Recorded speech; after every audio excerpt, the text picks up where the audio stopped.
बिस्मिल्लाहिर्रहमानिर्रहीम इय्याका नअबुदु व इय्याका नस्तईन।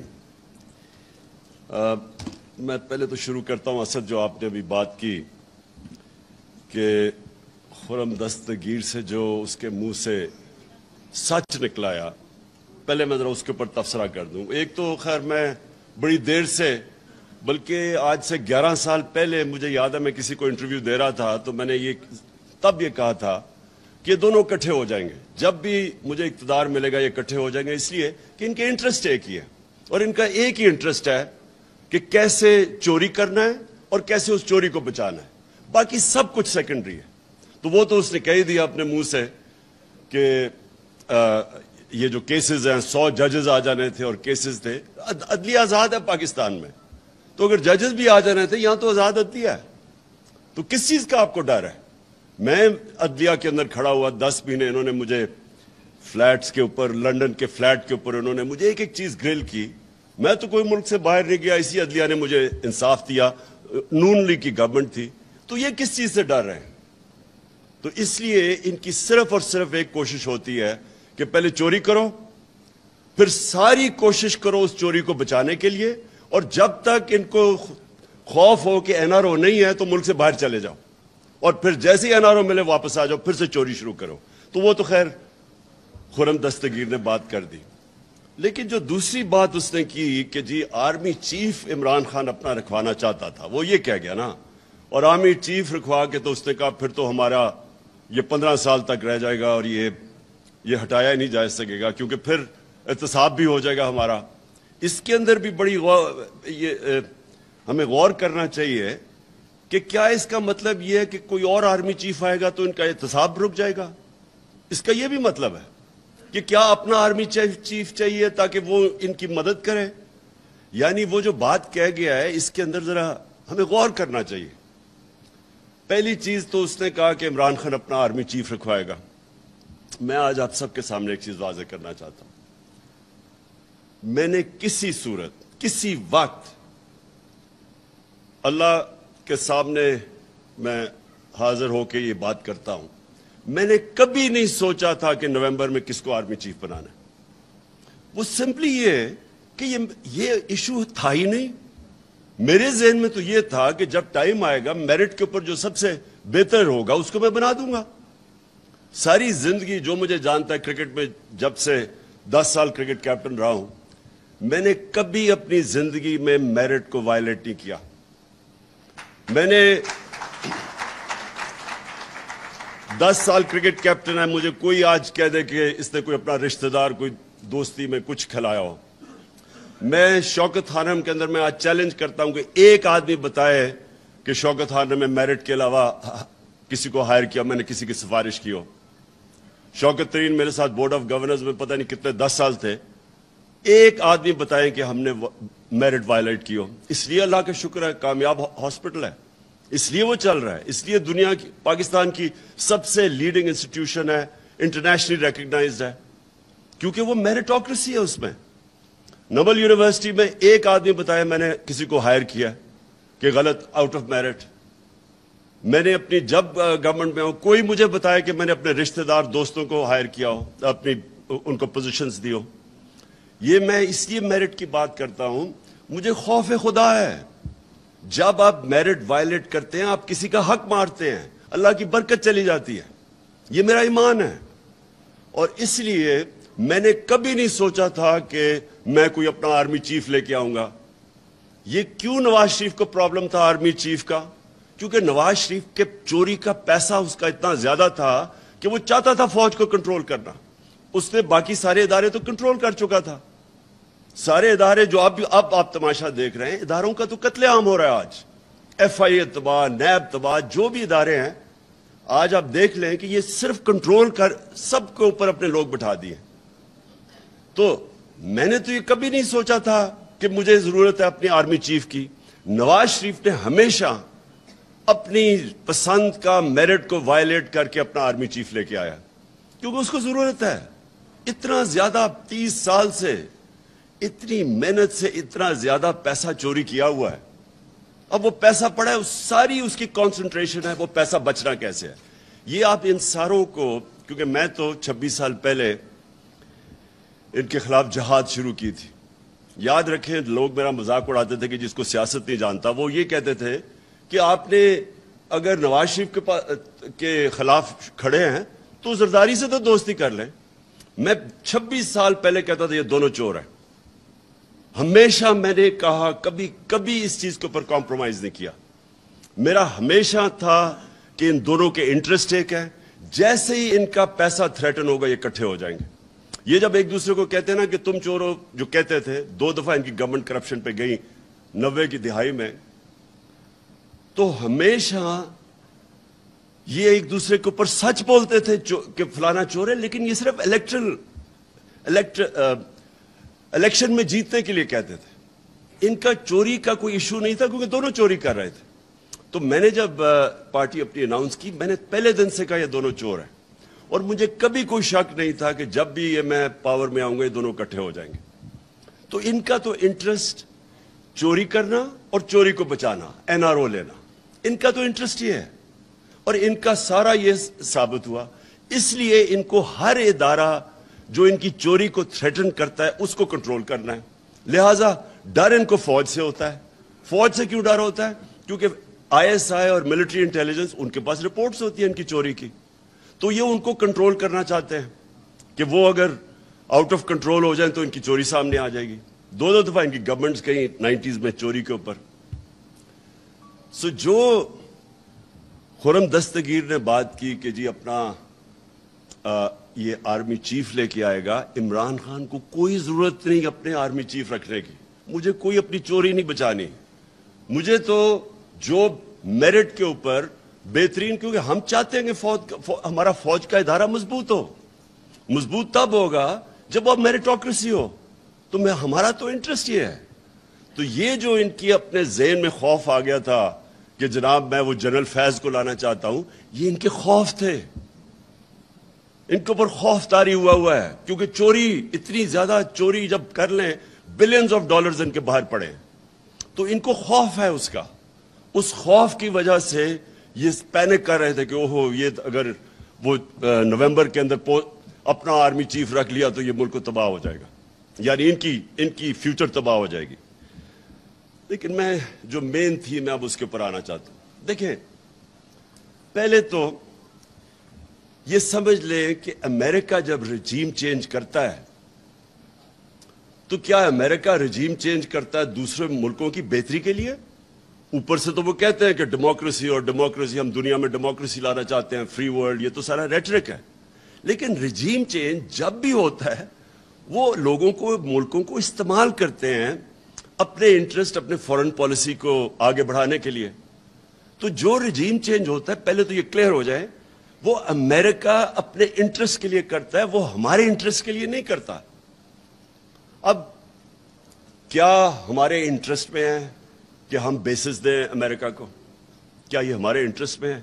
کیا ہمیں پتہ نہیں چلا کہ ابھی یہ جو وار آن ٹیرر ہوئی تھی، اس میں جو ہماری تباہی ہوئی، یہ اسلام آباد ایک فورٹرس بنا ہوا تھا، خود کش حملے ہو رہے تھے، کرکٹ ٹیم یا ٹور نہیں کرتی تھی، انویسٹر تو بڑی دور کی بات ہے. کیا یہاں میریٹ کے اندر جو بم بلاسٹ ہوا، تو ہمیں سب کو پتہ ہے کہ ہم استعمال ہوئے تھے اس میں. ہمیں ہمارے سربراہ کو دھمکی دی گئی تھی تب بھی کہ we will bomb you into stone age اگر آپ ہماری جنگ میں نہیں شامل ہوں گے. اور ہم شامل ہوئے، جھوٹ بولا ہمارے سے. مجھے یاد ہے میں وہ میٹنگز میں تھا کہ نہیں جی ہم تو ان کو صرف لوجسٹیکل سپورٹ دے رہے ہیں. ادھر سے شروع ہوا. میرے اسمبلی میں تقریر ہے جب انہوں نے فوجیں بھیجنی شروع کی اپنی وزیرستان میں نے ان کو سمجھایا. کیونکہ اگر آپ نے تاریخ پڑھی ہو، سارے اس علاقے کی تاریخ پڑھی ہو، اتنی اسٹوپیڈیٹی کبھی بھی کسی ہمیں نہیں کرنی چاہیے تھی. مجھے ابھی بھی یاد ہے میں نے سپیچ کی کہ میں وہ علاقوں کو کیوں بہتر جانتا تھا. میں نے ایک ٹریول بک لکھی تھی سارے قبائلی علاقے میں پھر کے.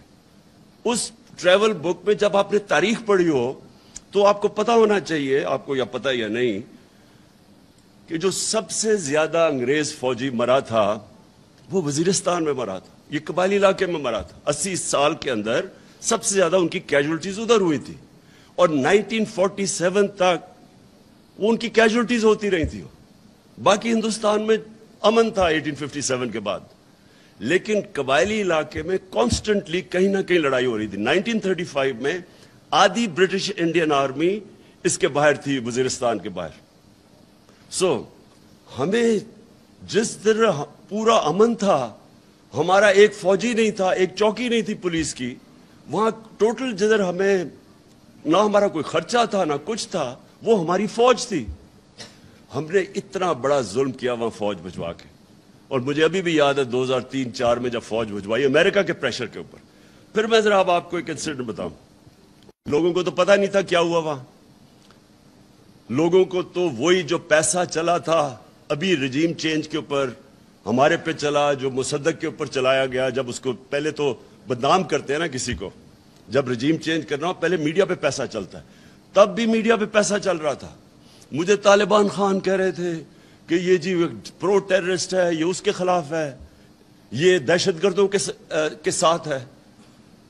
मुझे तब याद है कि इतनी बड़ी कैंपेन चली कि जी जो भी कहे कि ये जी इस जंग में ना शिरकत करो, ये हमारी जंग नहीं है, जो भी कहे उसके पीछे पूरा मीडिया टैग आ जाए। और लोगों को पता ही नहीं था कबायली इलाके का। मैं तो जानता था। तो मुझे याद है मैं मिला जनरल औरंगजेब को। ये बड़ा इंपॉर्टेंट है आपके लिए समझना कि इस मुल्क से हुआ क्या था।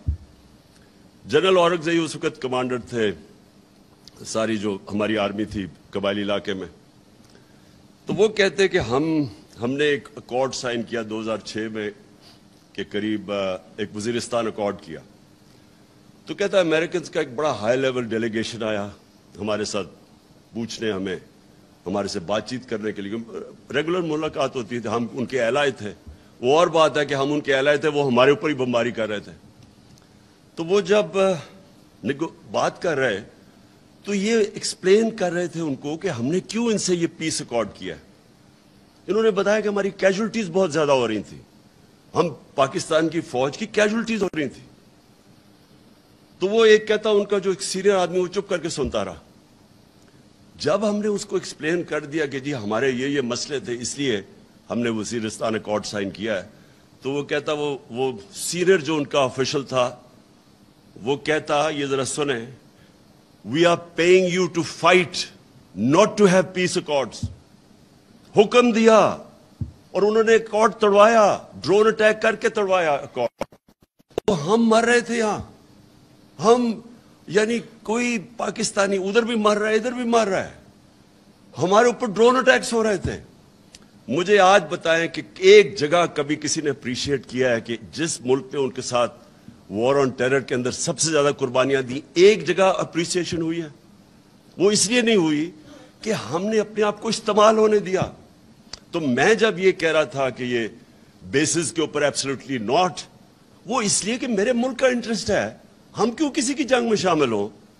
हम अगर अफगानिस्तान के अंदर अब तालिबान की गवर्नमेंट है, हमें क्या जरूरत है कि उनको यहां से कोई उधर अटैक जाए या वो कुछ करे? और हमें क्या जरूरत पड़ी हुई है कि हम वैसी कॉम्बैटेंट बन जाए? आप जितने मर्जी कहें कि नहीं जी हम सफाई पेश करें, लेकिन जैसे ही आपकी जमीन इस्तेमाल होगी आप ऑटोमेटिकली उनके साथ उनके शामिल हो जाएंगे उनकी जंग में। इसलिए ये हमारा इंटरेस्ट है। देखिए, मैं कभी अपने आप को एंटी अमेरिकन नहीं समझता। हमारी बड़ी जबरदस्त पाकिस्तानी अमेरिकन कम्युनिटी है, जो सबसे अमीर पाकिस्तानी डायस्पोरा है। हमें तो कभी उनसे ताल्लुकात खराब नहीं करने चाहिए। हमारे जो अमेरिका सुपर पावर, एक्सपोर्ट्स हमारी सबसे ज्यादा अमेरिका है, हमें किसी सूरत ताल्लुकात नहीं खराब करने चाहिए। लेकिन क्या हमें अपने आप को इस तरह टिश्यू पेपर की तरह इस्तेमाल होना चाहिए? अब उनका एजेंडा क्या है? उनका एजेंडा बड़ा सीधा है, इसराइल को रिकॉग्नाइज करो, हिंदुस्तान को एक्सेप्ट करो कि यहाँ लोकल थानेदार है हमारा, उनको अपनी कश्मीर को भूल जाओ, क्योंकि वो चाहते हैं कि हिंदुस्तान तकड़ा हो और ताकि वो चाइना को फेस करे। तो हमें वो चाहते हैं कि हम बड़े आराम से जो हिंदुस्तान का है उसको सल्यूट करो। अब क्वेश्चन ये है कि क्या ये पाकिस्तान का इंटरेस्ट है? जिस वक्त आप इसराइल को रिकॉग्नाइज करते हैं, आप याद रखें कि आपका जो जितना कश्मीर का मौकफ है उसी दिन जीरो हो जाता है। जब आप उसको रिकॉग्नाइज अगर आप एक्सेप्ट कर जाते हैं कि पैलेस्टीनियन जब रिकॉग्नाइज करते हैं तो आप एक्सेप्ट कर जाते हैं कि पैलेस्टीनियन का कोई राइट नहीं रहा, उसका मतलब कश्मीरियों का भी कोई राइट नहीं रहा। तो आप वो कश्मीरियों की जो 1 लाख से ऊपर उन्होंने कुर्बानियां दी हैं पिछले 30 साल से, उस सारों के ऊपर उनकी कब्र खोद देते हैं। जो कश्मीरी आज देख रहे हैं कि वाहिद पाकिस्तान खड़ा है उनके साथ जो बोलता है, जिस वक्त उनको ये पता चला कि पाकिस्तान ने रिकॉग्नाइज कर दिया और इंडिया से ताल्लुकात ठीक कर दिए, कश्मीर इशू खत्म हो गया। और वो खत्म हो गया था पहली दफा जब ये उठा है यूएन सिक्योरिटी काउंसिल में, इंटरनेशनल फोरम से, वो हमारे दौर में उठा है। उससे पहले तो ये नहीं लेता था। नवाज शरीफ जब हिंदुस्तान गया, इसने तो हुर्रियत कॉन्फ्रेंस के मेंबर्स को ही नहीं मिला ये कि नरेंद्र मोदी ना नाराज हो जाए। हम इंडिया के खिलाफ, हम चाहते हैं कि इंडिया से अच्छे ताल्लुकात हो, कोशिश भी की, लेकिन आप किधर लाइन ड्रॉ करेंगे कि किधर एक मुल्क का नजरिया आएगा, किधर आपका मौकफ आएगा कि जिसके ऊपर आप एक पाकिस्तान बड़े ख्वाब का नाम था। तो जब आपके कुछ असूल ही खत्म हो गए कि अच्छा ये जो हुसैन हक्कानी और ये नजम सेठी टाइप्स हैं, ये क्या चाहते हैं? ये चाहते हैं आराम से गुलामी करो, अमेरिका की जो वो कहता है मानो, तो वो थोड़े से डॉलर्स भेज देंगे। मेरा अगला क्वेश्चन ये कि क्या इससे पाकिस्तान पैर पे खड़ा हो जाएगा? क्या और थोड़े और डॉलर मिल जाएंगे? क्या ये मुल्क सर्वाइव कर जाएगा? क्या ये मुल्क अपनी सारे प्रिंसिपल स्टैंड्स खत्म करके, अपना नजरिया खत्म करके, क्या ये कोई मुझे गारंटी कर सकता है कि ये मुल्क तरक्की कर जाएगा? क्या ये नहीं हम करते आए आज तक? स्वाय वो जुल्फिकार अली भुट्टो के चंद सालों के निकाल दें तो आज तक तो हम गुलामी करते आए हैं।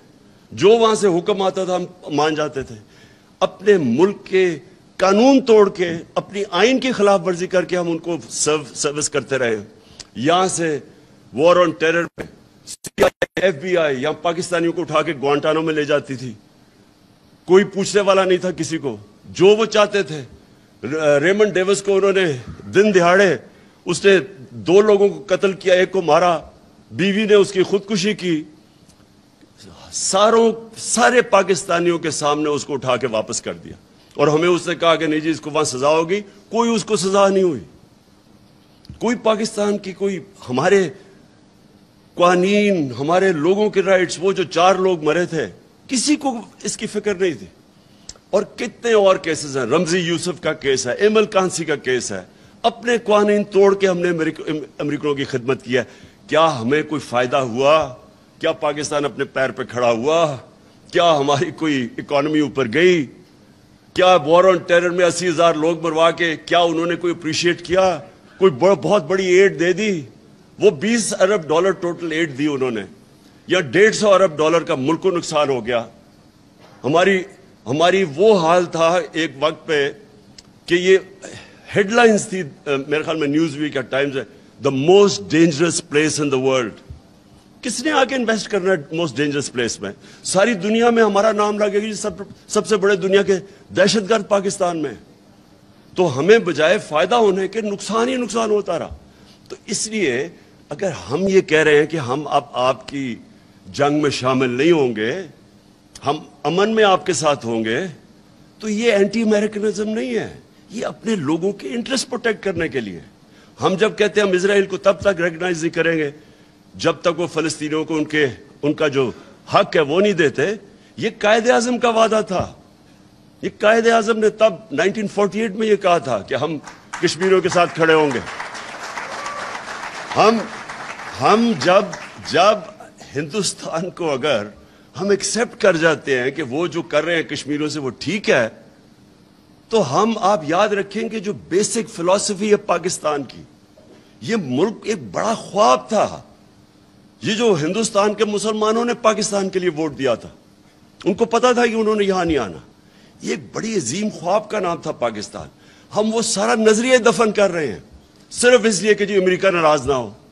देखिए, मेरा अपना ओपिनियन ये है, कभी भी कोई कौम कभी भी जूते पॉलिश करके चेरी ब्लॉसम बन के आज तक कौम प्रॉस्पर नहीं की। कौमें खड़ी होती है गैरत के ऊपर, नजरिए के ऊपर खड़ी होती है कौम। जो कौम बनती भी है वो नजरिए पे बनती है, वो जूते पॉलिश करके कोई कौम नहीं बनती। آج یہ ہمیں یہ کہہ رہے ہیں کہ امریکہ کی ہر بات مان جاؤ، نہیں تو آپ جو ڈونلڈ لو نے کہا ہے اس سے، یعنی تکبر اس آدمی کا دیکھیں، اس کی جرت کیسے بڑھ گئی ہے کہنے کی۔ میں نے تو جب وہ سائفر دیکھا میں نے 10 دفعہ پڑھا کہ یہ واقعی کوئی اتنا بےہودہ آدمی ہے جو ایسی سٹیٹمنٹ دے سکتا ہے۔ میں نے سی این این میں کہا، سی این این کے انٹرویو میں میں نے کہا اس کو تو سزا بیڈ مینرز پہ دینی چاہیے کہ اس میں مینرز ہی نہیں ہے اس آدمی میں۔ تو یعنی کون سا ایک خوددار قوم کون ایکسپٹ کر سکتی ہے؟ اور ہم کیا سن رہے ہیں جی، وہ ایسے تو مراسلے آتے رہتے ہیں، پتہ نہیں کس کو آتے رہتے ہیں۔ میں نے تو پہلی دفعہ ایسا مراسلہ دیکھا تھا، اور یقین کرے آخری دفعہ ہوگا، کیونکہ کسی کی جرت نہیں ہوگی آگے سے اس طرح کا مراسلہ بھیجنے کے لیے پاکستان کو۔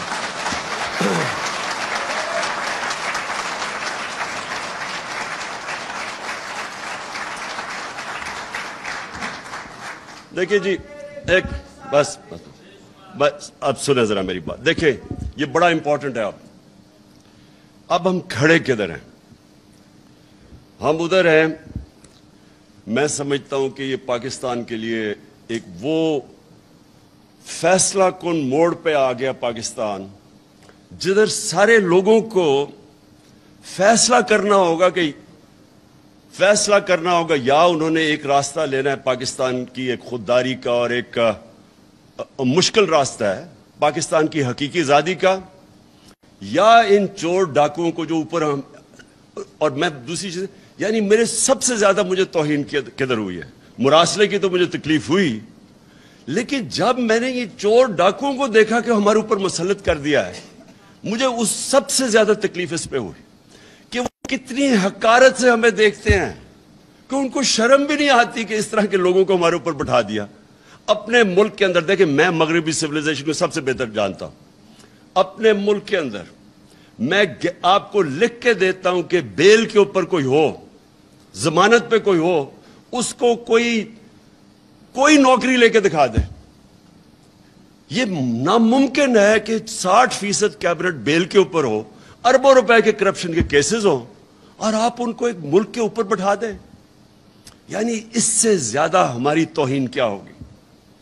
یعنی یہ صرف یہی نہیں ہے کہ انہوں نے چوروں کو اوپر بٹھا دیا جو 30 سال سے چوری کر رہے تھے، اس سے زیادہ بڑی چیز ہے کہ انہوں نے ہمارے ملک کی اخلاقیات کو کتنا نیچا دیکھا ہوگا۔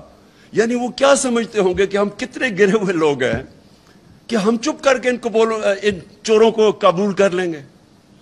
اس سے زیادہ شرمناک چیز، دیکھیں میں نے دنیا دیکھی ہے، میں اس لیے کہہ رہا ہوں، میں نے دنیا کے اندر کسی خوددار ملک کے اندر اس طرح کی چیز کو تصور بھی نہیں کر سکتا۔ میں جب یہ دیکھ رہا تھا، جب مجھے یہ پتا چلا اس سازش کا، اور سازش کا مجھے سال پہلے اندازہ ہو گیا تھا کہ گیم شروع ہوئی ہے، تو میں جب بھی میں سوچتا تھا نا، تو میں ہمیشہ سوچتا تھا کہ یہ سازش کیسے ہوگی؟ کیا شہباز شریف کو ملک کا کوئی پرائم منسٹر بنا دے گا؟ لوگ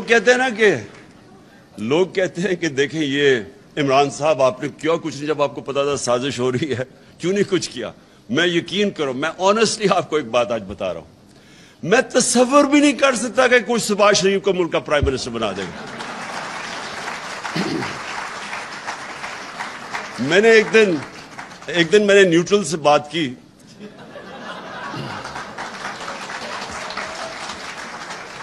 میں نے کہا اس کے اوپر 16 ارب روپے کے ایف آئی اے کا کیس ہے، 8 ارب روپے کا نیب میں کیس ہے اس کے اور اس کے بیٹوں کے اوپر، اور اتنے اوپن اینڈ شٹ کیس کسی کے نہیں ہیں، کسی کے ایسے کیس نہیں ہیں۔ آپ حیران ہو جائیں گے کہ اتنا بلیک اینڈ وائٹ، یعنی نواز شریف کا تو چلے پھر بھی اس نے اپنے نام پہ کچھ نہیں کیا، بیٹی کے نام پہ فلیٹس لیے، اس کا تو ڈائریکٹلی یہ اور اس کے بیٹے امپلیکیٹڈ ہے اس میں۔ اور کسی اور ملک میں 1 سال پہلے ان تینوں نے جیل میں ہونا تھا۔ یہاں میں سوچا، میں نے کہا یہ کوئی سوچ سکتا ہے کہ 16 ارب کے کیسز وہ اور 8 ارب کے نیب میں، اور ایسے کیسز، یعنی اتنا، وہ کہتے ہیں نا نقل میں بھی عقل چاہیے، اتنے بھونڈے طریقے سے انہوں نے چوری کی ہے کہ اس میں بچ ہی کوئی نہیں سکتا. اگر کوئی عام آدمی ہوتا نا, آپ یقین کریں وہ 2 ہفتے میں یہاں اس ملک میں جیل میں ڈال دینا تھا اس کو. تو میں اس لیے وہ تیاری نہیں ہے, کچھ نہیں کیا. میں آخری منٹ تک سوچتا رہا کہ نہیں وہ نہیں ہو سکتا, کہ اس کو نہیں بنا سکتے. یہ کیوں فیصلہ کن وقت ہے؟ کیونکہ اب اس سیٹ اپ کو ملک کے اوپر مسلط کرنے کے لیے سارا ملک کے اداروں کو تباہ کرنا پڑے گا. اگر یہ جو سیٹ اپ ہے اس کو لوگوں کو ہضم کروانے کے لیے جو قدم اٹھائے جا رہے ہیں, یہ اصل میں پاکستان کی ڈسٹرکشن ہے. کیسے؟ نمبر 1, پارلیمنٹ تو ہوگی تباہ. یہ اگر راجہ ریاض پارلیمنٹ کے اندر اپوزیشن لیڈر ہے, آپ سمجھ جائیں کہ اس پارلیمنٹ کی کیا اہمیت رہ گئی. ابھی یہ بجٹ پاس ہو رہا ہے نا, وہ راجہ ریاض اگر اس کو اپوز کرے, آپ سمجھ جائیں کہ پارلیمنٹ کی تو ختم ہو گئی.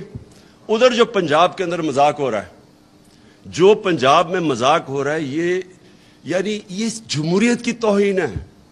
یہ ہماری عدلیہ کے لیے بہت بڑا چیلنج ہے کہ جس طرح کی چیزیں کی جا رہی ہیں, وہ مجرم نمبر 2 اس کو مسلط کرنے پہ پنجاب میں آپ یقین کریں کہ جمہوریت کی پارلیمنٹ کی دھجیاں اڑائی جا رہی ہیں.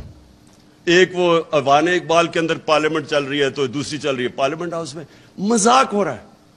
جو الیکشن کمیشن کر رہے ہیں, جس طرح کا اس نے سمپل چیز تھی کہ جیسی وہ جو ریزرو سیٹس جاتی ہیں تو وہ ایک دم ریپلیس ہو جاتی ہیں, وہ الیکشن کمیشن جس طرح کوشش کر رہے ہیں انجینئر کرنے کے لیے حمزہ شریف کو بٹھانے کے لیے, ساری الیکشن کمیشن کی کریڈیبلٹی ختم ہو چکی ہے. آج کوئی کسی میں یہ نہ کہے کہ ختم ہو جائے گی, اس کی کریڈیبلٹی ختم ہو چکی ہے. ہمیں پتہ ہے وہ جا کے بیٹھتا ہے وہ شہزادہ اور شہزادی لاہور میں, اور ان کے ایم این ایز آتے ہیں بیٹھ کے وہ ساری انجینئرنگ کر رہے ہیں. جو وہ اٹھایا ہوا ہے انہوں نے لاہور کے اندر, ایک بریگیڈیئر رانجھا ہوتے تھے جنہوں نے 2013 میں ساری انجینئرنگ کی تھی نون لیگ کے لیے. اور اب جو ہو رہا ہے, اس سے کیا ہو رہا ہے؟ اس سے نقصان صرف پاکستان کی جمہوریت کو ہو رہا ہے. جب آپ کی الیکشن کے اوپر اتنا بڑا کوسچن مارک آ جائے کہ جس طرح کی انجینئرنگ سے وہ آپ کوشش کریں 20 حلقے جتانے کے لیے ان کو, یا کسی طرح وہ حمزہ شہزادہ شریف بن جائے آ کے چیف منسٹر, یہ الیکشن کمیشن, جمہوریت کی تباہی, پاکستان کے جسٹس سسٹم کی تباہی, اور جو سب سے امپورٹنٹ چیز جس کی تباہی ہے پاکستان کی مورالٹی کی, مورل سٹینڈرڈز کی. دیکھیں مورالٹی کے اوپر کھڑا ہوتا ہے ملک. پلیز ایک چیز یاد رکھیں, کیونکہ میں نے تو بڑا کلوزلی دیکھا ہوا ہے برطانیہ کا سسٹم اور جو پاکستان کا, کیونکہ میں تو 25-30 سال بیچ میں رہتا تھا کرکٹ کی وجہ سے. دیکھیں جو ملک کھڑا ہوتا ہے نا, وہ کھڑا ہی ہوتا ہے ایک چیز پہ, مورل ویلیوز پہ. نبی صلی اللہ علیہ وسلم نے جو مدینہ کی ریاست سیٹ اپ کی تھی, میں اس لیے لوگوں کو بار بار سمجھاتا ہوں کہ ہمارا جو ماڈل ہے وہ دنیا نے اڈاپٹ کیا ہوا ہے مدینہ کی ریاست کا. میں نے مدینہ کی ریاست کی اس لیے بات کہ وہ اصول جو انہوں نے سیٹ اپ کیے تھے مدینہ میں, وہ آج جو کامیاب ویسٹرن ڈیموکریسی ہے اس میں وہ اصول اڈاپٹ کیے ہوئے ہیں. جو امر بالمعروف ہے, اللہ کا حکم ہے کہ اچھائی کے ساتھ کھڑی ہو, وہ کیا ہے کہ معاشرہ برائی کو فائٹ کرتا ہے. اب آپ کے سامنے یہ تماشا ہو گیا ہے کہ لوگوں کو اوپر بٹھا دیا ہے. یہ معاشرے کے اوپر اللہ نے فرض کیا ہوا کہ آپ نے اس کے خلاف کھڑے ہونا ہے. یہ معاشرے کی ذمہ داری ہے, یہ عمران خان کی اکیلے کی ذمہ داری نہیں ہے, یہ میری پارٹی کی ذمہ داری نہیں ہے, یہ قوم کی ذمہ داری ہے. اللہ کا حکم ہے امر بالمعروف, سچائی اور حق کے ساتھ کھڑے ہو, برائی کے خلاف کھڑے ہو. اللہ نے آپ کو نیوٹرل رہنا کی اجازت نہیں دی, کوئی اجازت نہیں دی اس نے کہا سائیڈز لو. اور معاشرے کی جو بنیاد ہے وہ مورل سٹینڈرڈز پہ کھڑی ہوتی ہے. جرمنی جاپان کو بمباری مار کے انہوں نے تباہ کر دیا 1945 کے بعد. بلڈنگز نہیں کھڑی, تصویریں دیکھیں ذرا, ایک بلڈنگ نہیں نظر آتی کھڑی. وہ 10 سالوں میں دونوں ملک کھڑے ہو گئے, کیونکہ مورالٹی کے اوپر اور انصاف کو آپ بمباری سے نہیں ختم کر سکتے. जो कौम जिसकी मोरालिटी इंटैक्ट होती है उसको आप खत्म ही नहीं कर सकते। खत्म करते हैं जब एक कौम की मोरालिटी खत्म होती है, आपको बमबारी की जरूरत नहीं पड़ती। मेरे सामने हमारी जिंदगी में बैरूत होता था, दुबई। हमारी जिंदगी में सारी दुनिया छुट्टियां बनाने के लिए बैरूत जाती थी। लेबनान एक सबसे खुशहाल तबका था सारे मिडल ईस्ट में। आज उसके जरा हालात देखे, 70% लोग गुर्बत से नीचे गिर गए। कोई किसी ने बमबारी नहीं की, उनकी करप्शन ने। करप्शन होती है जब आपकी मॉरल स्टैंडर्ड्स गिर जाती हैं, जब करप्शन आ जाती है। उनकी करप्शन ने खत्म कर दिया लेबनान को। आज वहां गुर्बत है, लोग छोड़ छोड़ के जा रहे हैं बाहर। सो जो हमारे जुल्म किया है, ये अमेरिका को तो फायदा हो गया, वो तो उन्होंने रजीम चेंज कर दी। उनका मकसद हमारी बेहतरी तो नहीं थी, वो तो अपने आप को, पाकिस्तान को फिर इस्तेमाल करना चाहते हैं। लेकिन हमारे लोग ये जो ऊपर आके बैठे हैं, इनका मकसद क्या था? इनका मकसद अपनी चोरी बचाना था, जो खुर्रम दस्तगीर ने कह दिया। अब जब चोरी बचानी है तो चोरी बचाने के लिए ये फिर से मैं रिपीट करता हूं, अपने सारे इंसाफ के इदारों के कब्र खोद दिया इन्होंने। जो इन्होंने नैब के अमेंडमेंट्स किए हैं, इसका तो सिंपल मतलब यह है कि व्हाइट कॉलर क्राइम को अब पाकिस्तान में इजाजत दे दी है। सिर्फ वो भैंस चोर और गाड़ी चोर और वो साइकिल चोरों को पकड़ के जेलों में डालो, बाकी इनको तो इजाजत मिल गई है। व्हाइट कॉलर क्राइम दुनिया में पकड़ना मुश्किल होती है, उसके लिए आपको बड़े वकील चाहिए, सेटअप चाहिए। तो वो बड़ी मुश्किल से नैब बनी थी। नैब ने अच्छे बुरे काम किए, वो कई दफा उनको इजाजत दी गई। हमारे दौर में इजाजत दी नैब को।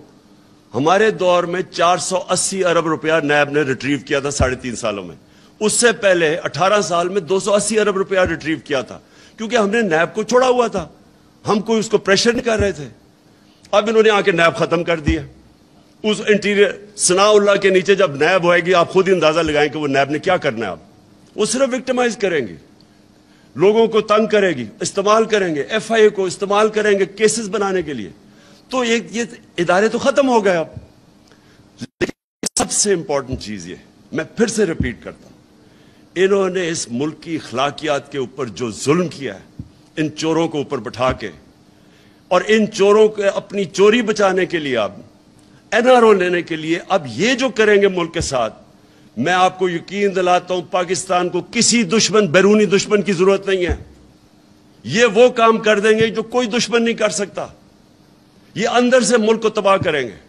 और आपके सामने है कि चलती हुई, अभी शौकत तरीन ने आपको फिगर्स दिखा दी कि हर चीज पॉजिटिव थी पाकिस्तान की। इंडस्ट्रियल ग्रोथ पॉजिटिव थी, एग्रीकल्चर, वो अभी जमशेद चीबानी ने बताया, वो बताना था कि एग्रीकल्चर ग्रोथ ऊपर जा रही थी।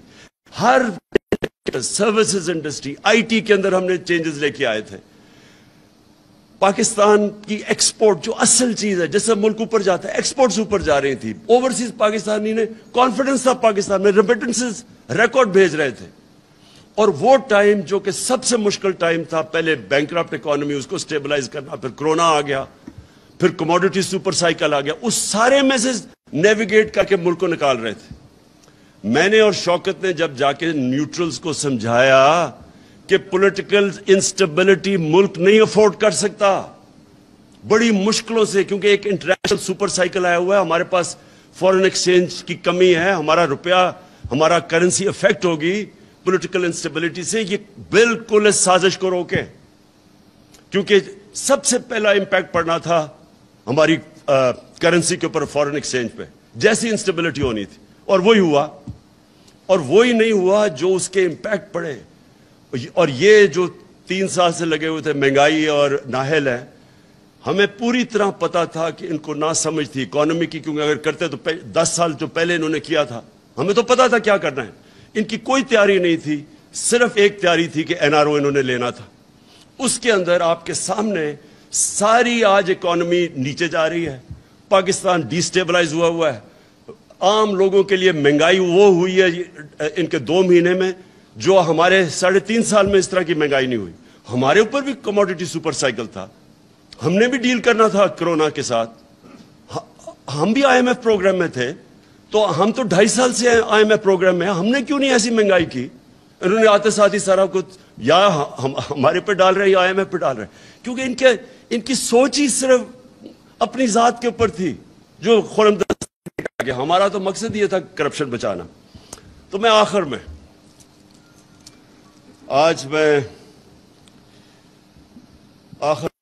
پاکستانیوں کے سامنے کہ دیکھیں یہ ایک جینوئن پاکستان میں ایک آ گیا ہے کراس روڈ, یا ادھر جا سکتے ہیں یا ادھر جا سکتے ہیں. وہ نیوٹرل بیچ میں راستے کا وہ گیئر ہی نکل گیا. فیصلہ اب ہم نے کرنا ہے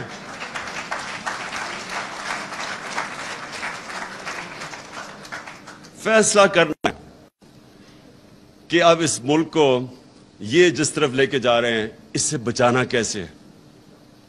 یہ جو اگر ان کا کسی کا خیال ہے, میں ریپیٹ کرتا ہوں کہ ہم جناب امریکہ کے پیر پکڑیں گے, وہ امبیسڈر کے پاس بھی پہنچ گیا ہوگا, وہ مجھے پتا ہے مفتاح اسماعیل, میں امیجن کر رہا ہوں کہ وہاں جا کے ایسے ہاتھ جوڑ کے بیٹھ گیا ہوگا کہ جی میں آپ کے جوتے پالش کر دوں, اگر آپ نہیں کرتے تو میں شہباز کو بلا لیتا ہوں, وہ اور زیادہ اچھے کرتا ہے جوتے پالش.